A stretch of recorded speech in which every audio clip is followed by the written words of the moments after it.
Malamig pa rin. Malamig tayo muna.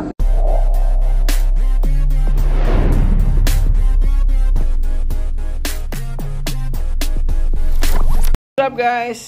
Another job, another day. Meron tayo ngayong ginagawa na Suzuki GX-XR. Ang problema nito, tatlong cylinder yung gumagana sa ignition. So, gagana pa rin siya pero iba yung tunog. And then, hagok siya. Ang problema, yung isang ignition coil dito sa loob, yung isang ignition coil, hindi siya gumagana. Yung number 1. Yung 2, 3, 4 gumagana. Ngayon, ito yung ECU niya. Yung ECU na to, nirepair na to sa ibang shop. Di nila napalitan kung ano yung nasira. So, pakita ko sa inyo yung motor Ayan yung motor. Ayan. 600cc. Ito, na-repair na natin yung ECU nya. Pa-start natin sa kay Jeremy. Jeremy, start mo. Ayan, buo na yung tunog niyan. Gumagana na yung apat na ignition.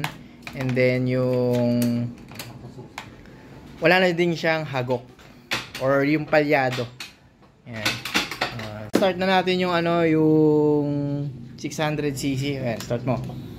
Ayan, gumagana yung fuel pump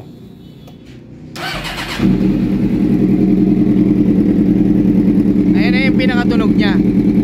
Pagka pinandar namin to, palyado. Ayan. Ngayon, ito, ganito siya umiyak.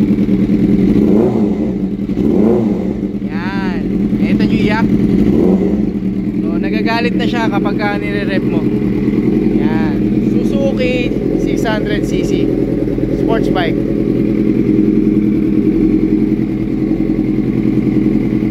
Okay.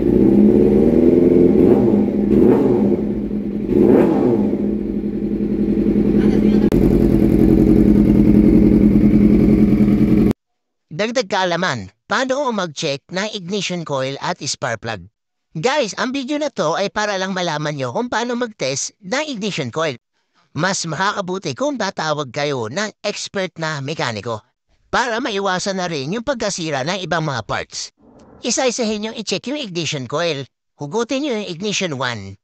Pag walang lumalabas na kuryente sa ignition coil, ang next yung gagawin is i-check yung harness.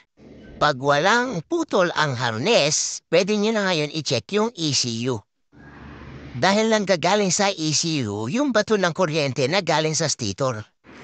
Pwede rin kayong gumamit ng diagnostic tool kung meron kayong advanced na diagnostic tool na ginagamit sa mga motor. Guys, kung nagustuhan mo tong video na to, pakipindot lang ang heart button na nasa kaliwa. Gayon din ang share button.